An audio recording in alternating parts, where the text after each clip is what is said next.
So I'm watching Divinity and Happy Hooker, and Divinity was talking about, and I assume she meant at her work, but probably in all aspects of day-to-day life.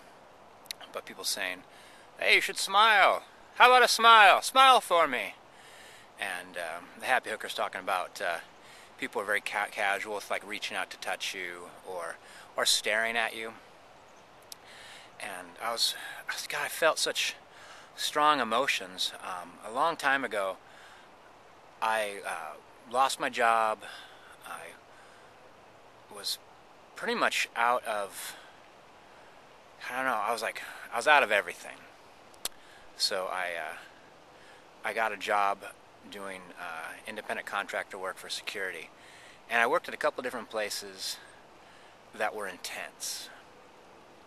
There was a lot of fighting. I was involved in a lot of violence. There was a lot of things going on, and there are all these mannerisms of things that lead up to violence. The handshake, anything that allows somebody to hold on to you. 'Cause some people would when things start getting tense, they want to get a hand on your shoulder, like, "Hey man, don't worry about it." They go to pat you. And I learned that those pats end up to a grab on the jacket, and then what they try to do is pull your jacket up over your head, and then they attack you. And they do it with a smile on their face, and seemingly joy, like they're thinking that's going to be a remarkably good time. And it never was for them. That's the thing about getting involved in security work, is the vast majority of people who do it know what they're doing. And but I learned a few. I learned to insist on barriers. Like, I know how to defend myself, but I learned to insist on barriers beyond that, things I didn't know about. I didn't realize you couldn't shake someone's hand. I didn't realize it wasn't okay to have anyone pat you on the shoulder. So I had this life for over a year of where I did this work almost exclusively, where I was involved in violence, and I participated in violence a lot, and I got paid a lot of money. And if there was a lot of violence that night, I would get bonuses if I was involved in a fight.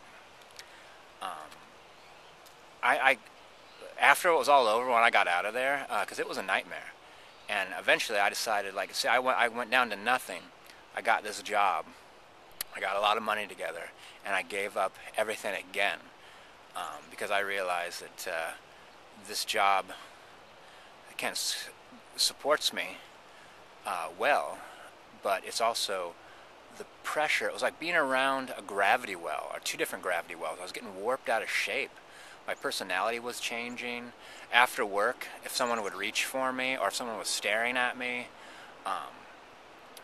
or there's a zillion different things that lead up to a conflict, especially if you're around conflict a lot. And so I would be aware of those 24/7. I'm still aware of them today. So I was watching, what the Happy Hooker experiences and how she reacts to things, and I think about these gravity wells pulling us out of shape. And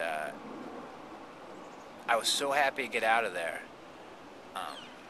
And I realized I know why I got involved in that kind of thing, and I know why I stayed in it for so long. I thought I could maintain who I was, and then get involved in a situation that pretty much would destroy who I was. All my kindness and all my thoughtfulness and all my calm would be gone, and I'd just turn into a fighter. So I still sometimes have those reactions. If someone wants to shake my hand kind of surprisingly, or if someone reaches out to pat me on the shoulder, or if even my friends, slap you on the back, I still can't get over having that feel inappropriate. Because that's a lot of people do too. It's like when they shake your hand, they squeeze hard. When they slap you on the back, they hit you a little extra hard.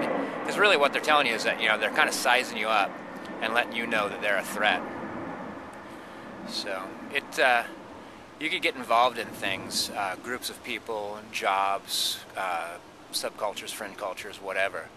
That it seems to me that if it's going to put pressure on you so much that you can't even, if you go to work like I do, and I try not to smile, because sometimes my happiness insults other people's misery. And that when I finally do end up interacting with them, they feel like I've been insulting them for quite some time now by being happy at what I do and smiling at people around me. And so sometimes I get people come up to me and they just explode right off the bat. And I don't even know, who is this person and why are they angry? But they've been watching me for a while and I've been making them angry with my smile. So I understand, Divinity, when you say that people are asking you to smile and you have a good reason not to. Because sometimes people see a smile as an invitation or a weakness. Well, anyway, I wanted to get this off my chest because it's still a part of my past that upsets me. And I thought, talking it out might be helpful to me. And might take some of the sting away. And also might let other people, if you've gone through something similar, this might speak to you, or if you're going through something similar now, there's an end to it. You could get out of it, and you may never ever disconnect from the stimuli that upsets you now. That may be with you the rest of your life. I hope things like people reaching out to touch me isn't something that's going to bother me for the rest of my life. But hopefully, eventually, I'll become unaware of that used to be a potential sign of danger. All right, everybody. Peace out.